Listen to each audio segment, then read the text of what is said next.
Hello everyone, I'm Brian, welcome back, and let's go and get started. As the story goes, Brahma, as he often does, granted the boon of invincibility to Mahisha, a powerful, ambitious asura. Except Brahma said, I can't give you immortality. So Mahisha thinks and says, make me invincible to any god and any man except a woman. And so when Mahisha begins his reign of terror, Shiva and Vishnu congregate. They not just chastise Brahma, but they also say to themselves, our wives are really too gentle to take on this brute.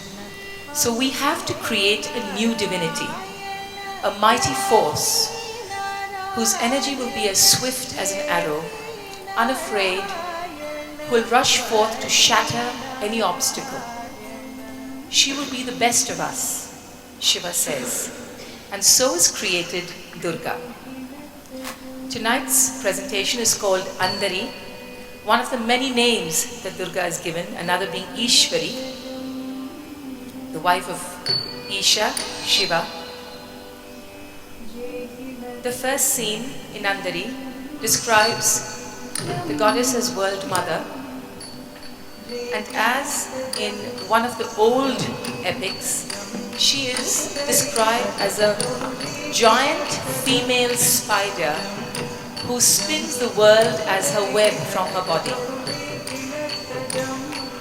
The world is created and she watches with great joy at her creation.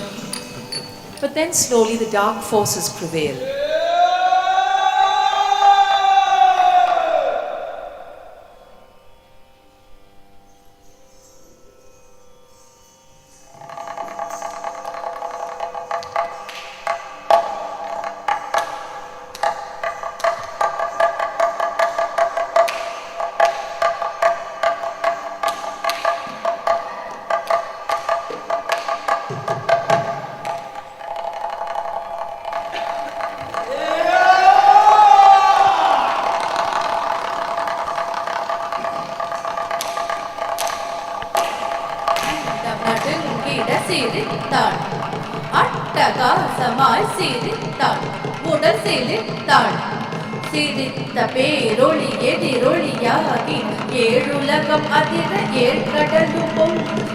She is called upon to be reborn in a terrible, aggressive, powerful form as Durga.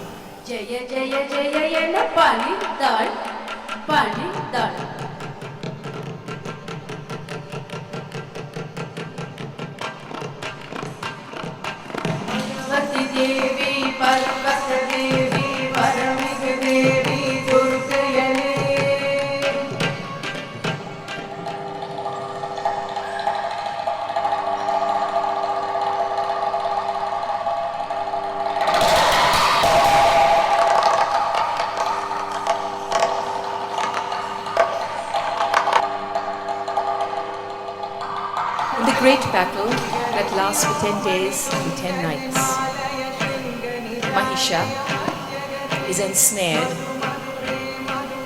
and victory.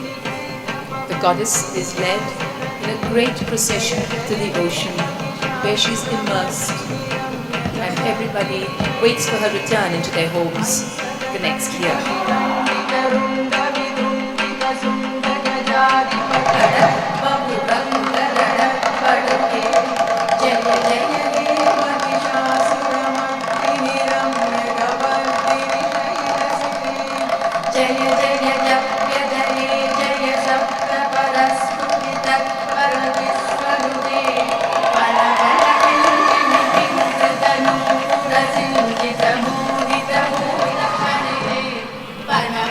But at the end of Andari,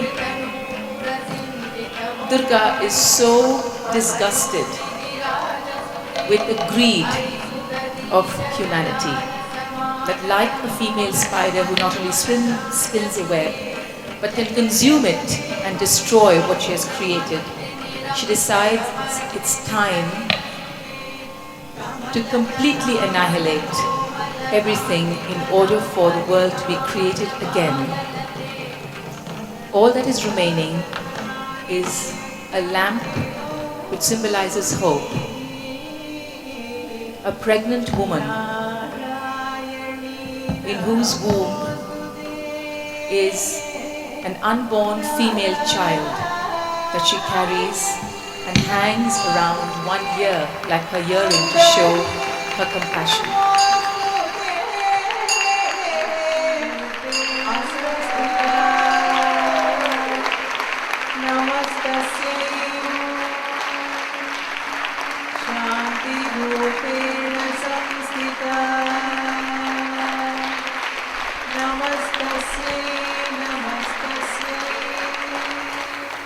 Okay, I'm gonna rewind real quick because I have a bit of a question.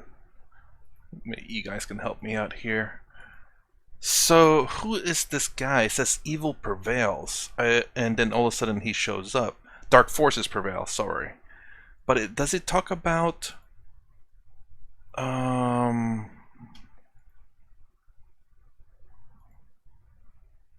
Mahisha? Powerful, ambitious Asura. I don't know who... Asura is a type. Mahisha is the person. Asura, as he often does, granted the boon of invincibility to Mahisha, a powerful, ambitious Asura. Except Brahma said, I can't give you immortality. So Mahisha thinks and says, make me invincible to any god and any man except a woman. And so when Mahisha... Whoa, hold on. It might just be me. Make me invisible to any god and any man except a woman. Singular. But that just might be, I don't know. It's like all gods and all men are, I'm immune to them except for one woman, but I think probably meant like all women. And my thing is... Dark forces prevail, and then this person shows up. I'm sorry, like I should be waiting till the end, but I want to understand. I want to throw out what how I understand this. Is this? My gosh, I am terrible with remembering names. Yeah, right there, actually, the name. Oh Jesus, I'm so sorry. Mahisha. There we go. I gotta remember that. Is that Mahisha right there? I was only confused because it doesn't say then dark forces prevails, then he shows up. I don't know if this is Mahisha or if this is the dark forces. I don't know if they're separate or not. And then it would seem to be so because she would be the only person that could defeat Mahisha, Durga. Waits for her to return to her home next year. So the great humanity. It's kind of interesting that she's capable of destroying the earth. Brahma is the one that created the earth. Shiva, Brahma. I have not heard anything about Vishnu right now, other than he's just part of this as well. I don't know what the capabilities of Vishnu is, but even the creation of Shiva or Durga, which is the creation of, I believe, Shiva and another person I can't remember, is capable of destroying the earth. That's how powerful she is. Pregnant woman whose womb is an unborn female child that carries and hangs around. Womb is an unborn female child that she carries and hangs around 1 year like her earring to show her compassion.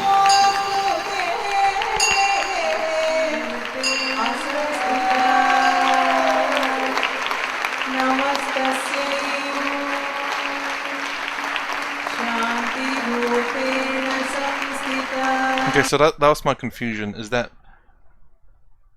dark forces the person that could not be killed except by a woman? Okay, anyway, let's continue.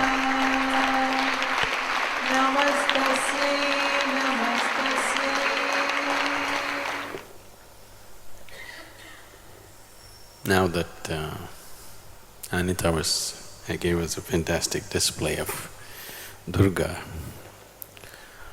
I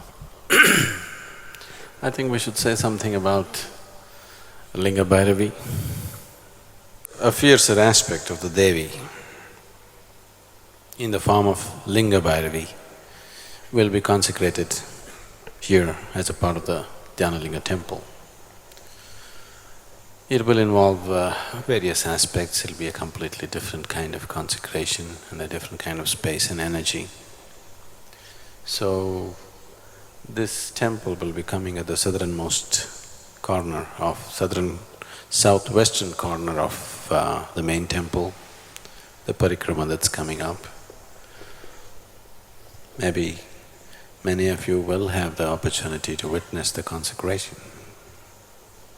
Sadhguru, I was just wondering that in the stories that you tell us about Kartikeya and the elephant god, or what is depicted in the dance, what is the spiritual message, or should we just hear it as a story, or there's something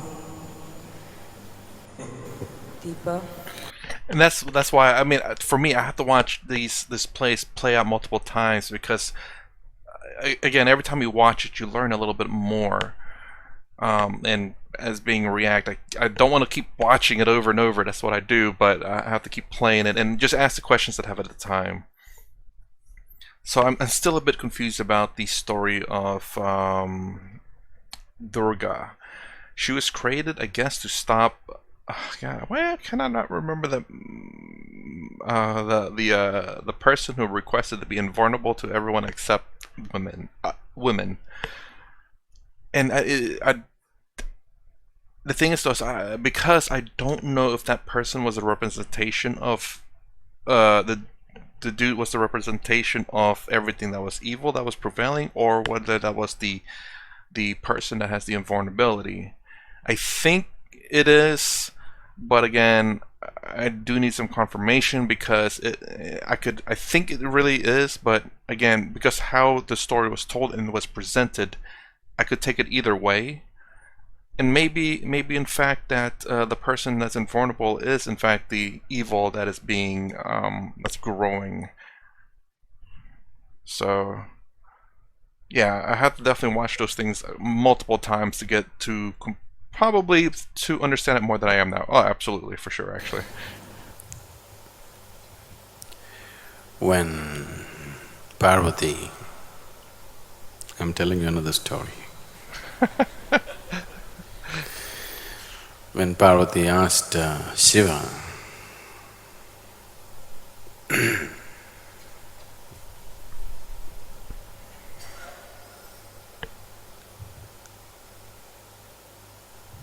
of the spiritual significance of many of his actions, I can understand this, you're meditating, I can understand, okay, that is a spiritual thing. But now you're dancing, now you're hunting, now you're drinking, now you're smoking. What is the spiritual significance of all this? And you have all kinds of distorted and demented beings around you. What is the spiritual significance of all these people? I don't see any spirituality in them. Why do you have them around you? So Shiva said, there is nothing in the existence which is not spiritual. Everything is spiritual, unrealized. Now, all the methods that we're talking about, whether it is a story or a joke or a meditation or a process that we're doing, it is just to bring it into your awareness. What is it that you're clinging to? What is it that you have to… what is it that's obstructing you? You just have to look at those things. Don't try to understand where to go. You don't know where to go. What is it that is stopping you? You just have to understand the obstacles. Don't try to understand the route of life. Because it's not a dimension to be understood. But you can become that.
Now,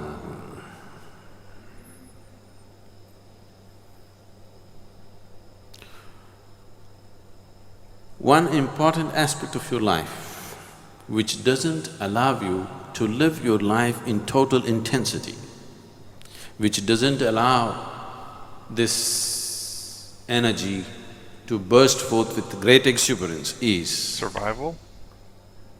self-preservation. Self-preservation means constantly battling against death. That's what I was talking about, I think, in the last episode. Is yeah, I completely agree. I just don't know if I could ever get that off of me. That's just… I guess for me, that's just a realization of that, and I'm perfectly fine with that. Yes? The instinct of self-preservation means constantly battling against death. Or in other words, it is the presence of death constantly there, every moment of your life, whether you're conscious of it or not conscious of it. Every moment, You're the living presence in of fear. death is there, Yeah. which makes you restrained about everything. Although, it's not like I'm saying that I'm fearful of death or anything like that. It's just that I understand that I want to live my life to the fullest. And it's not to say that I'm gonna, like… I'm just gonna be aware of things that could potentially be harmful, but that's not necessarily gonna… There are certain things that I will accept in terms of living my life and things that I don't accept. But again, I guess another philosophy or way of life that I choose to live is, as long as I accept that, then I'm perfectly fine. It's something like you don't always have to do something to live life. You can live life without doing something. Very vague, and something I definitely need to write down and explain my way of life of things. Maybe it helps someone, maybe it's complete garbage. I don't know. It's up to you to take it for what it is.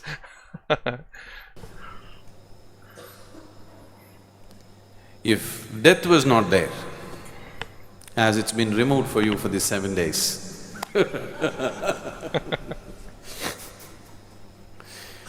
if death was not there, you would do so many things, isn't it? You wouldn't hesitate for anything. You would jump off the mountain if you felt like it. So,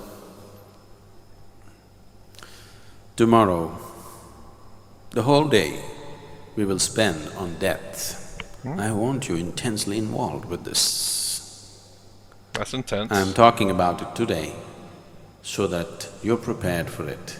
You don't resist it. I have already given you the guarantee. 7 days, you're guaranteed.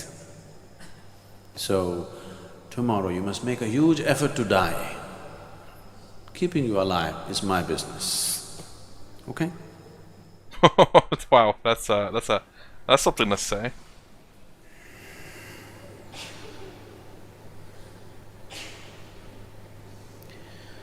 The greatest calamity of the human mind is that it is against death. Because the moment you reject death, you also reject life. Either we can refer to this process that you're right now going through as life, or we can refer to this process as death. It is happening. One day it is going to be complete. But the very word death has brought so much fear into people simply because of a complete misunderstanding about the very nature of what it is. The way most people have treated their body, suppose somebody offers you a deal, you drop this old body, we'll give you a new body. Won't you make the deal? It You'll make the depends. deal, isn't it? No, it depends. So, you're not afraid of losing the body, that's not the issue. The only reason why I say it depends, I'm sure I'm thinking a little bit too much into it. Just because, again, when you talk to people in general, you have to be kind of careful of why you would agree to things. And obviously, I would not trade my body for a body who, say, is, I don't know, is like, I guess they're disabled from the neck down. We have to, in a sense, count our blessings that we are relatively normal. I mean, I see myself as quite, I don't want to say blessed, it's really weird to say that, but just, I guess fortunate that I've not lost anything necessarily. I don't know if I lost something. If I did, I don't know what I lost. My mind, maybe, I don't know. But, again, I understand he's saying that basically if I can just basically get the exact same body, just if this one goes bad, I can get a new one. Yeah. It is the personality. It is your ego which is so afraid of losing itself. Where is your ego located? It's in every part of your body. I'm talking the physical geography of the ego. It's everywhere, but its main location is in the face. So right now, we want to deface you a little bit. For today, you should not be able to look at your face, nor should anybody be able to look at your face. For that we have a device. Oh, a mask. I was thinking, like, what are you gonna do? Blindfold people? Well…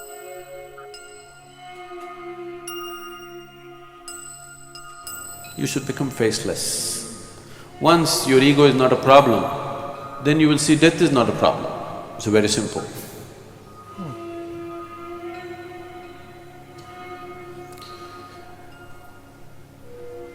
Death is a cosmic joke. If you get the joke, when you fall on the other side,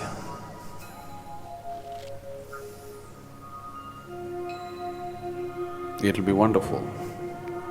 If you don't get the joke, if you're here, you fear the other side. When the other side comes, you just don't know what it's about. So today, it's an attempt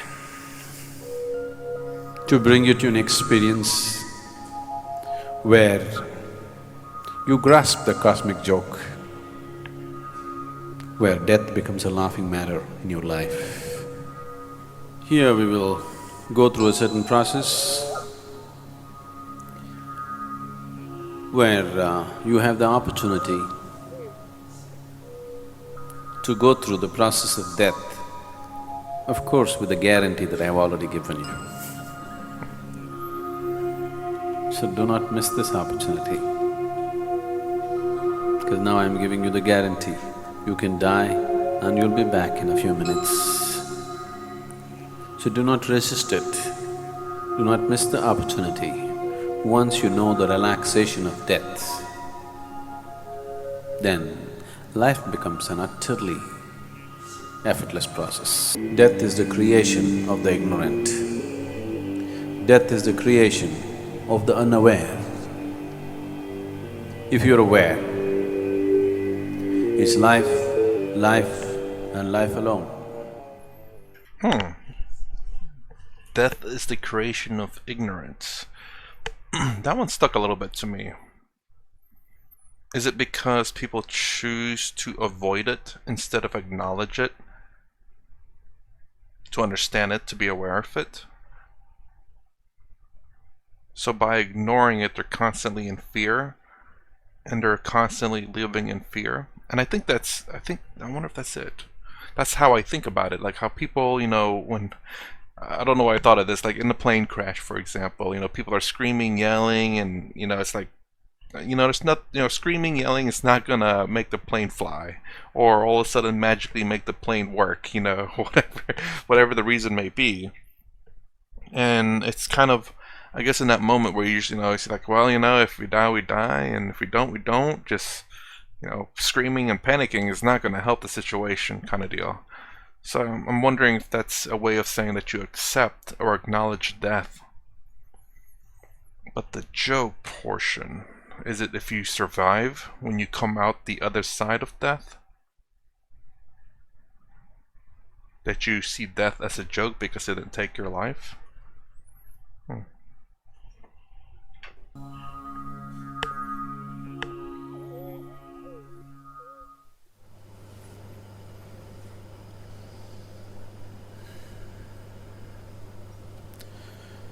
Shiva is a god who should not be named,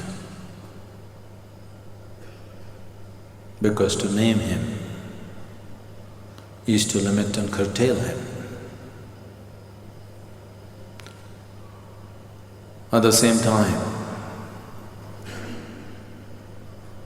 the sum of his many, many names also bring out the indescribable mystery of who he is, or indescribable mysteries of what this creation is. Of his various forms, Kala or Mahakala is an important, at the same time a fierce form. As Mahakala, he is the lord of time. As Kala Bhairava, he is the destroyer of time. When we talk about transcendence, when we talk about spirituality, yoga, we are seeing how to go beyond the limitations of time and space. Because time and space belongs to the physical plane of the existence. Once you aspire to be spiritual, what it means is you're aspiring to be something more than the physical. Once you're something more than the physical, that means you're aspiring to be beyond the limitations of time and space. It is only the foolish,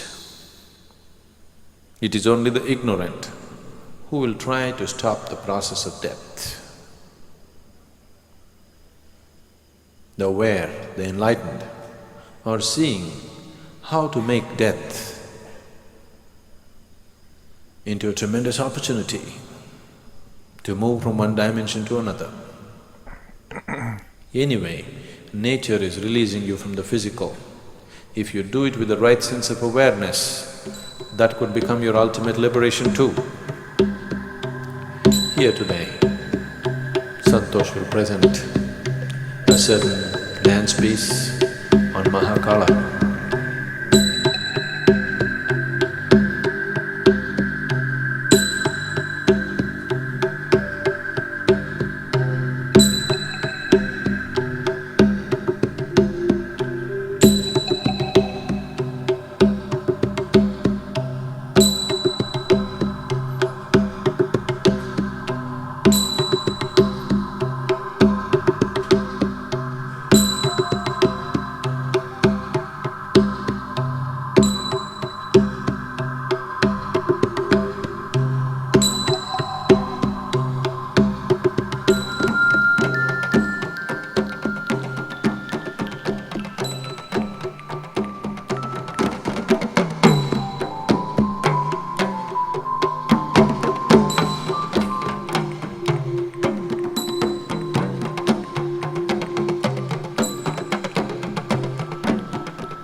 Okay, I definitely, I am not one who understands dances for the most part.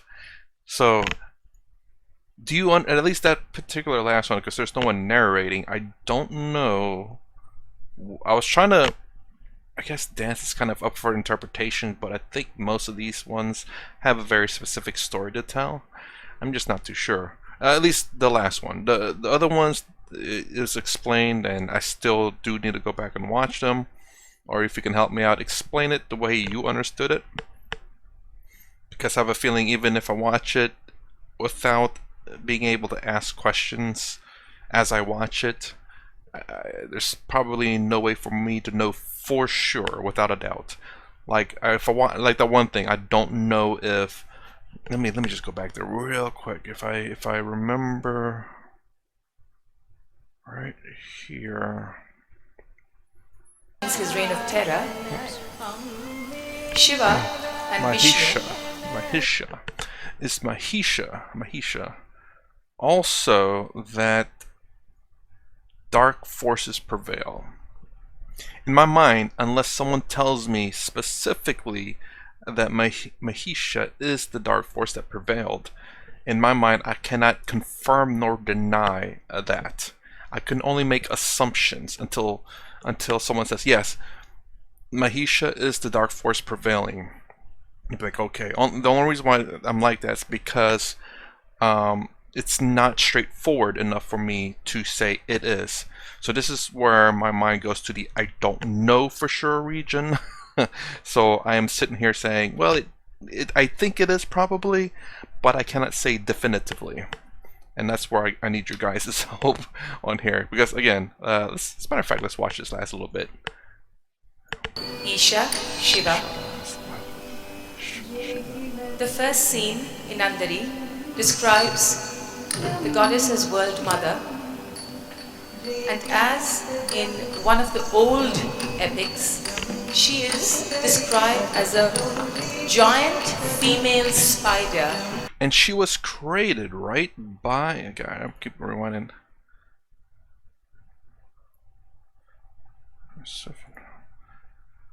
Make me invisible to any god and any man, except a woman. Except a woman. A woman, though. And so when Mahisha begins his reign of terror, Shiva and Vishnu congregate. And I don't know. And this part too is kind of interesting how they kind of created these. I don't know if this looked as a bad or good thing, but to me, it's honestly a really cool. No, I won't say cool, but is it a good thing? It's not a bad thing in my opinion that Shiva and Vishnu were, I don't know if they were fooled into giving Mahisha this kind of power, and the fact that they're in a sense humanized in the fact that they have flaws in what they do. Even if they bound themselves to saying that I will grant anyone anything they desire. Although did they say that he can do that? As the story goes, Brahma, as he often does, grants the boon of invincibility to Mahisha, a powerful, ambitious, except a woman. So yeah, I think in the one of the stories, Shiva also did roughly the same thing, where he promises to grant, I think, everyone his wish, anyone their wish, and granted. Sorry, I can't remember the name, but the person the ability to turn anyone or anything he touches, I believe, into ash. And so it makes Shiva very human.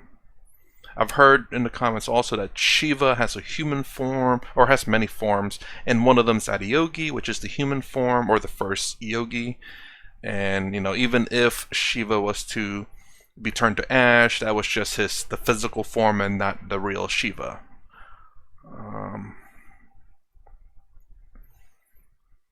Who created Shiva and Vishnu? Okay. Wait. And so when Mahisha begins his reign of terror... Wait. As he often does, granted the boon of invincibility to Mahisha, a powerful, ambitious asura. Except Brahma said, I can't give you immortality. So Mahisha thinks and says, make me invincible to any god and any man except a woman. And so when Mahisha begins his reign of terror, That's kind of weird. I realized this. It seems like I don't know. I mean, as far as the two stories that I've heard from with Brahma, Brahma created this person just raining terror all over the place, and then now Shiva and Vishnu has to like, oh come on, we have to clean up after Brahma here. You know, it's like he's just in here causing trouble. We need to go fix this stuff. Kind of like whenever Shiva saw the creation of Brahma and how he saw pain and suffering, but Brahma saw something else different, and Shiva cut off the fifth head, the topmost head of Brahma. But Brahma told Shiva the realization of the fact that Brahma never said or never forced anyone into anything. He didn't say that you must suffer pain, that you must suffer, that you must be happy. He gave them the free will to do as they please. And Shiva came to that realization. Over here, Brahma again did something that Shiva and now Vishnu doesn't seem to like. Shiva and Vishnu. Two stories only. Making a theory here, let me know if I'm wrong. Is Brahma just like in a sense like a troublemaker, even though I have a feeling most of his things that he does is I wonder if it's a story to be learned. Again, like the first one was very much that. It's the sheer fact that Shiva came to realization of the fact that no one was forced to suffer. They have their own will and their own right to do as they please. And only when they realize their true selves, or to, how do I say, I guess realize, aware that they become free from the suffering. Brahma did not force anyone to do anything, and Shiva learned that lesson. So I wonder if this might be one of those Congregate. two. They not just chastise Brahma, but they also say to themselves, our wives are really too gentle to take on this brute. So we have to create a new divinity, a mighty force, whose energy will be as swift as an arrow, unafraid, who will rush forth to shatter any obstacle. She will be the best of us, Shiva says, and so is created Durga. Tonight's presentation is called Andari, one of the many names that Durga is given, another being Ishvari, the wife of Isha, Shiva. The first scene in Andari describes the goddess as world mother, and as in one of the old epics, she is described as a giant female spider who spins the world as her web from her body. The world is created and she watches with great joy. Oh, and here we go. Okay. Again, when I watch things twice, I pick up on things. I'm too busy paying attention to the amazing dance and trying to listen and read at the same time. Reading and listening is one, and blocking out everything to pay attention to the body language, the feet, the elbows, the knees, the hands, the facial expression to understand the dance. The world is created and she watches with great joy. I thought Brahma created the world. So again, maybe not necessarily two conflicting stories, but just, again, different ways of telling the story. And maybe one is not true, or maybe these are just stories to guide people as an example. Let's rewind just a little bit. Oh, okay, good. 5 seconds. The world. Oh, one more. Described as a giant female spider who spins the world as her web from her body. So basically, the world's created out of the web from her body, I think. The world is created, and she watches with great joy at her creation. As when Shiva watched Brahma create the world and cut off his head. But then slowly the dark forces prevail. Or is this telling it from a little bit before? God, why can I not remember that name? Miss Shiva? Mahisha. Why can I not remember that? Why can I not remember that name? So Mahisha. But then slowly the dark forces prevail. And this is where Mahisha starts maybe going around.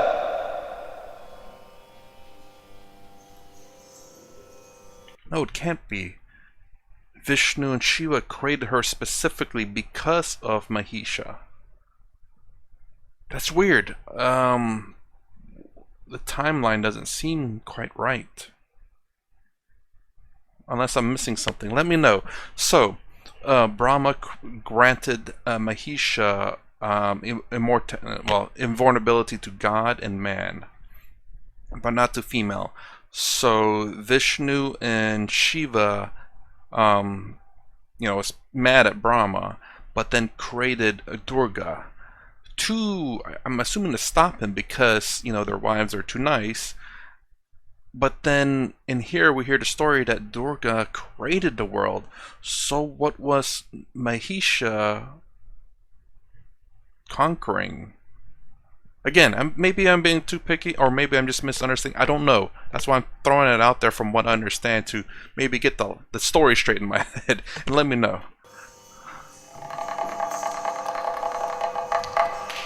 So here's the dark forces. I don't know if this is Mahisha or not. Or if this is, again, I don't know if this is Mahisha, or if this is dark forces, or it's both.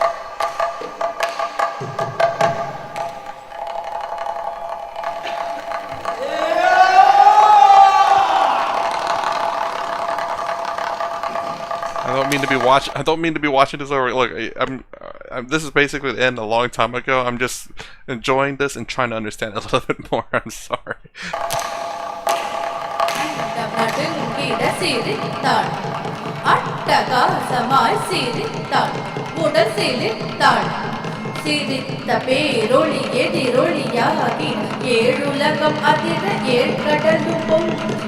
She is called upon to be reborn in a terrible, aggressive, powerful form as Durga.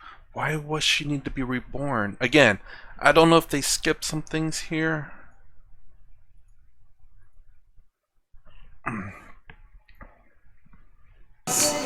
With great joy.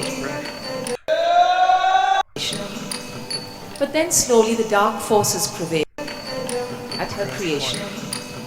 But then slowly the dark forces prevail. Did the dark forces kill her? Is that the reason why? And that's the reason why she was reborn.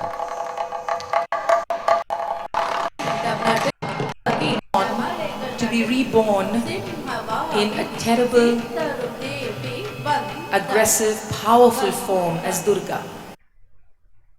Okay. Maybe this is the part where Shiva and Vishnu created Durga, because whenever Durga created the world, it was before Mahisha, and then Mahisha was granted the power by Brahma, and then Durga may be slain or something happened where she had to be reborn.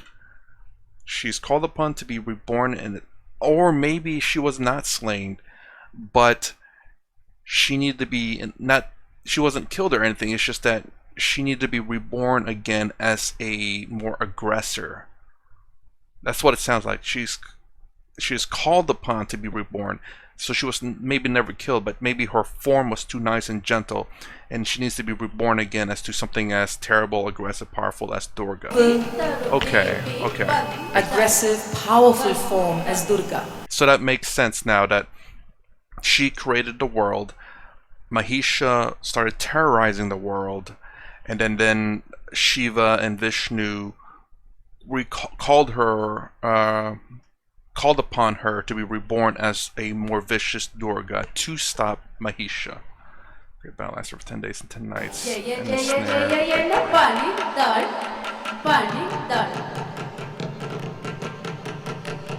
And I do wonder if the hand symbolizes anything, the way she's holding up 3, oops, like that.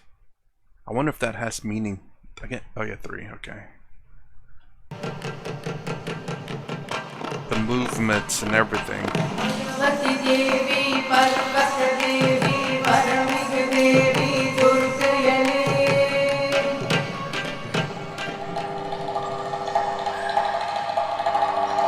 I wonder what it's holding. what that represents as well.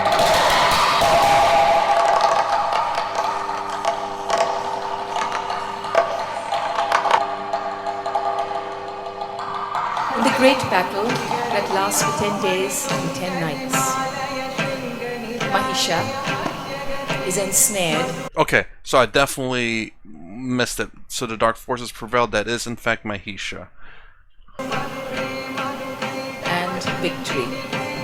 The goddess is led in a great procession to the ocean where she's immersed, and everybody waits for her return into their homes the next year.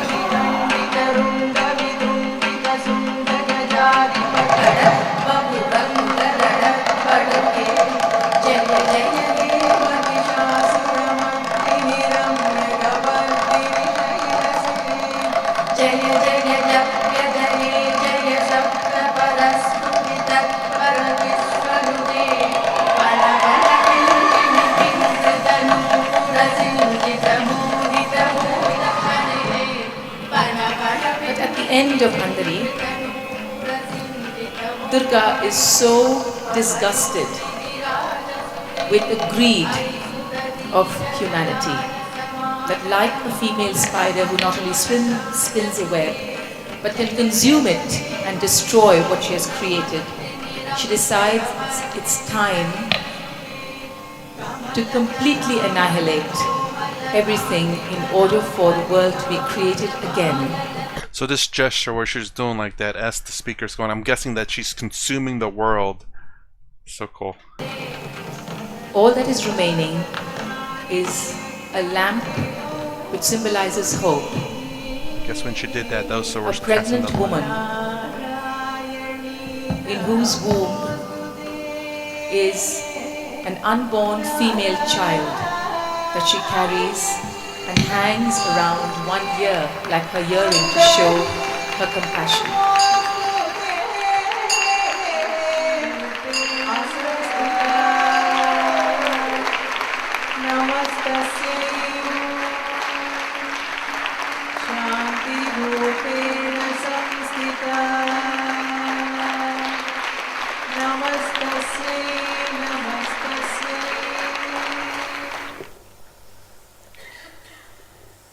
Now that Anita was... I was waiting for that switch. I'm sorry I was there. 1 year like her yearning to show her compassion. The subtitles, I guess someone must have created this. It was not quite forming up right. 1 year like her yearning to show her compassion. Oops. A pregnant woman whose womb is an unborn female child that she carries and hangs around 1 year like her yearning to show her compassion. Her yearning. And hangs around 1 year. Who's unborn. Okay. Alright, well anyways, yeah, that's definitely okay. I think the story makes a lot more sense now, but let me know if I understood it for the most part. And I think I did, but I'm sure I missed some things. Let me know in the comments below, and let me know if you understood the story the first time around. Anyways, that's my reaction to. I think this is it for the ways of Shiva. Well, the web episodes of Shiva from Sadhguru, at least in terms of the playlist that he had. I went in order of episodes 1 through 4, and then the 2 short ones, and then this one. I don't know if that was the way that I'm supposed to watch it, but what can you do? Anyways, that's my reaction to this. If you like my content, please consider subscribing. Thumbs up, thumbs down below. Thanks for watching. I'll see you in the next vid.